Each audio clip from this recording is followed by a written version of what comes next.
여러분 편안하게 잘 주무셨습니까? 오늘은 조금 추위가 좀 덜한 것 같습니다. 근데 눈이 조금 와서요. 잘 출근하실 때 참고하시길 바라겠고요. 네, 오늘 이데일리 TV 뉴스 브리핑 시작을 하죠. 오늘 이데일리 신문의 톱 기사는 뭐 사실 이 기사 아닐 수가 없죠. 철강에 이어서 반도체, 자동차, 트럼프 관세 융단 폭격. 예. 융단 폭격이란 뭐 말 충분히 아주 뭐 납득이 갈 만한 그런 상황인 건 사실입니다. 관세 얘기가 초반 분위기만 해도 뭐 우리는 미국과 FTA를 체결한 나라이기 때문에 직접적으로 그 여파는 이를테면 다른 나라에 비해서 조금 덜할 것이다라는 그 뭐랄까 일종의 안도감? 근데 이 안도감의 가운데자만 바꾸면 또 안이함이 되거든요. 그래서 이런 분위기들이 좀 있는 거 시장에도 이런 분위기들이 좀 그 작용을 좀 하고 있는 것 같습니다. 시장 얘기는 뭐 잠시 후에 하겠습니다만은 어쨌든 트럼프 대통령이 한국산 철강 그다음에 이 부분에 대해서 25% 관세를 다음 달 12일부터 부과하겠다 얘기를 했고요. 철강은 어제 제가 이 관세 얘기 말씀을 드릴 때 우리는 이제 쿼터제로 무관세로 좀 하고 있다. 트럼프 일기 이후에 그런 말씀을 드렸는데 그때 이제 드렸던 말씀이 이 쿼터제 자체가 폐지될 수 있는 가능성도 배제할 수 없다. 이런 말씀을 드렸는데 콕 집어서 아주 예외는 없다. 딱 이렇게 얘기를 해서 결국은 우리도 한국산 철강 제품도 12일부터는 25%의 이제 관세를 부과받을 수밖에 없게 될 것 같습니다. 이제 표도 보면 지난해 이제 한국산 이 미국으로 이제 수출을 하는 철강과 알루미늄 이제 규모가 이제 나와 있는데요. 철강이 이제 254만 톤, 그러니까 236만 톤, 263만 톤이 우리 쿼터니까 그보다 좀 적게 이제 수출을 하고 있는 그런 상황이었죠. 아무래도 이제 쿼터 부담이 있는 거니까요. 그 다음에 이제 알루미늄은 쿼터가 있는 건 아닙니다만 조금 늘긴 했습니다.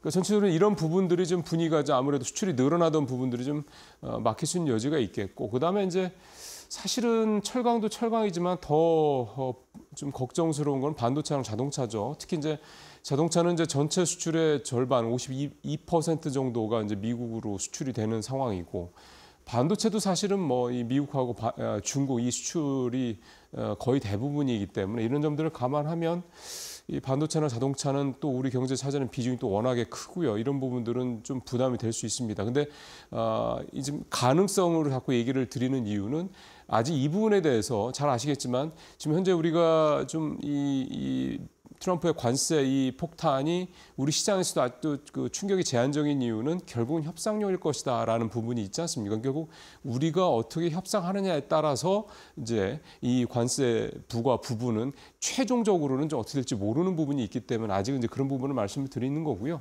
다만 이제 국내 정치적인 이런 이 불확실성 때문에 이슈 때문에 우리가 정말 이 트럼프 대통령과 면대면으로 일본 이시바 총리 이번에 갔던 것처럼 그렇게 협상을 할 때까지는 시간이 좀 걸릴 수가 있다라는 점 조금 우리가 불리한 점이라고 좀 볼 수가 있겠습니다. 어쨌든 이 관세 이 상황은요. 어찌 보면 이제 시작일 수 있고 좀 더 시간이 오래 갈 수 있습니다. 그러니까 계속 결론이 딱 떨어지는 게 아니라 이게 협상용 자체로 이제 치환이 되다 보면 계속 질질 끌 수도 있는 문제라는 점에서 어쨌든 이 부분은 이제 시작이고 앞으로 계속 이 이슈는 올해 내내 갈 가능성이 높다. 일단 이렇게 생각하시면서 이 관세 이슈를 시장에서는 좀 판단을 하셔야 될 것 같습니다. 자, 두 번째는 산업면의 기사인데요. HBM4의 핵심인 삼성의 6세대 D램 설계 개선을 검토한다 얘기가 나와 있습니다. HBM4는 이제 올 내에 이제 SK하이닉스나 삼성전자나 뭐 마이크론은 아직 딱히 얘기가 나오는 것 같지는 않은데 뭐 하겠죠. 이제 주요 이 반도체 D램 회사들이 목표로 좀 갖고 있는 HBM의 이제 다음 버전이 되는 거죠.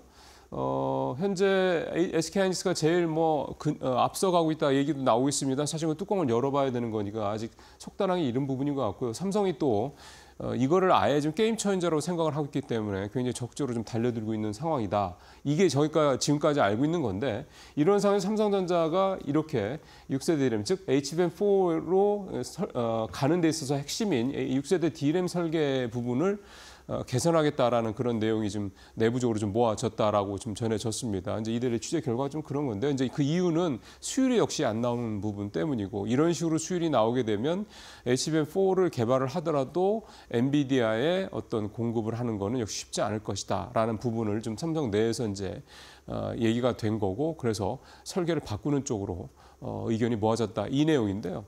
사실 삼성의 이 설계 문제는 지난달에는 이제 얼마 안 되는 사실 따져보면 젠슨왕 엔비디아 CEO가 이미 CES 2025에서 얘기를 했었죠. 계속 삼성전자 거 우리는 수용할 준비가 돼 있다, 받을 준비가 돼 있다. 근데 설계를 좀 바꿔야 될 것 같아. 이런 식으로 얘기를 해서 그때도 좀 여파가 좀 있었는데 그게 이제 결국은 삼성에서 이제 이 문제가 결국은 이제 바꾸는 쪽으로, 그러니까 젠슨왕 CEO의 이 언급이 이제 사실 확인이 된 거죠. 그렇게 가겠다라는 쪽으로 좀 가고 있는 거고요.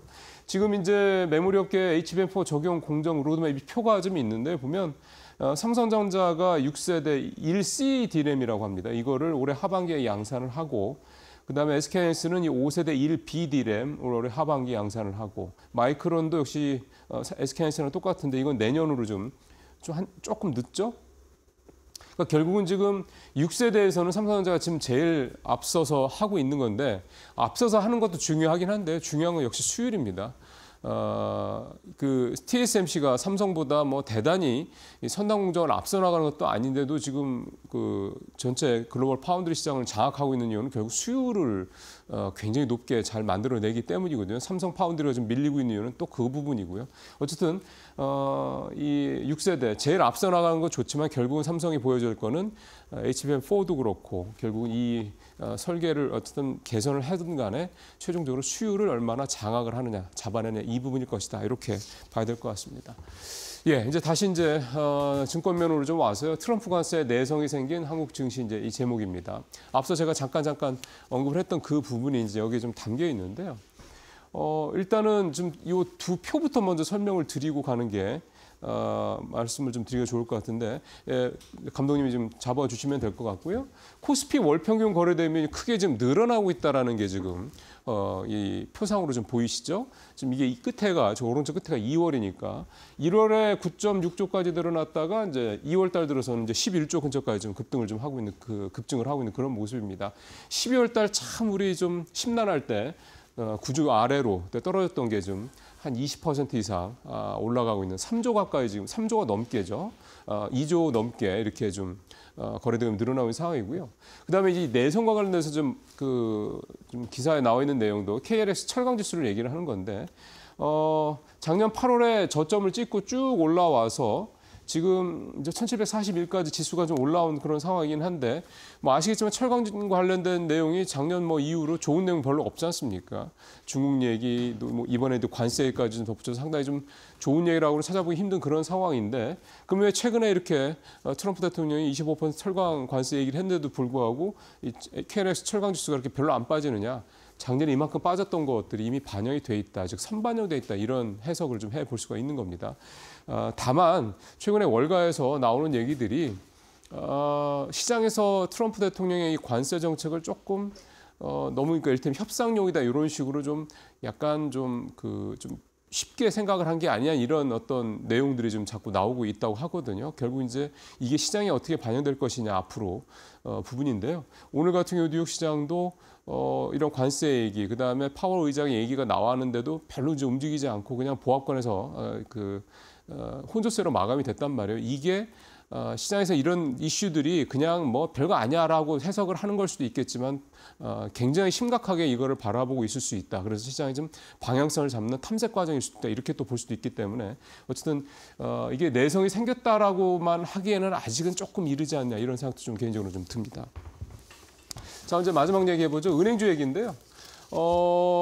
비상계엄 사태 이후에 환율 급등하면서 국내 금융 지주사들 중심으로 이 주주환원 정책 제대로 갈 수 있겠어라는 우려감이 생기고 또 외국인 투자들이 또 은행주들을 집중적으로 팔면서 주가가 굉장히 좀 좋지는 않았습니다. 근데 이제 결산 시즌도 다가오고 하면서 은행주들이 슬슬 이제 또 기지개를 펴는 게 아니냐 이런 기대감 나오고 그동안에 또 좀 빠진 것도 있죠. 최근에 전체적으로 시장이 좀 반등하니까 이제 금융주들도 올라갈 상황이 됐다. 이렇게들 판단을 좀 하는 것 같습니다. 주요 금융지주사들 지난해 말 기준으로 이제 요즘에 갑자기 이제 많이 관심을 갖고 있는 CET1, 세트1 이 보통주 자본 비율 요게 한 13%좀 표 위에 빨간색 안에 들어 있는 겁니다. KB금융 13.5%, 하나 13.13, 우리금융 12.08, 신한지주 13.03, 기업은행 11.33. 기업은행이 조금 낮긴 한데 대체적으로 주요 금융지수사들은 13% 내외를 기록을 해서요. 이 환율 급등 때문에 금융지수사들의 실적이 좀 많이 안 좋아지고 그래서 이 CET1, 세트1 이 비율도 좀 떨어지는 게 아니냐 우려를 많이 했는데 이번에 이제 실적 발표하는 내용을 보면 그렇게까지 이제 많이 떨어지거나 그렇게까지 영향을 미치지는 않았다. 이제 이렇게 결과가 나오다 보니까 그러면 우리 금융주주사들 괜찮네 이렇게 생각을 하고 그리고 또 일부 금융주주사들이 좀 더 주저하는 정책 준비하고 있다는 얘기들이 전해지면서 금융주들이 다시 좀 이 스포트라이트를 받을 수 있을지에 대한 관심이 좀 높아지고 있습니다. 최근에 이제 주가가 좀 부진했던 종목 중에서 이렇게 업종 중에서 이렇게 반등을 하려고 하는 모습을 보이는 업종들이 있지 않습니까? 그게 아무래도 저평가 관련돼서 좀 관심들을 받고 있는데 금융지주사들 중심으로 은행주들도 한번 이 최근의 밸류에이션 상황을 좀 점검을 해주시면서 저평가가 돼 있는지 여부를 한번 보시는 것도 또 좋은 투자 어떤 포인트가 될 것 같습니다. 뉴스브리핑 마치겠습니다.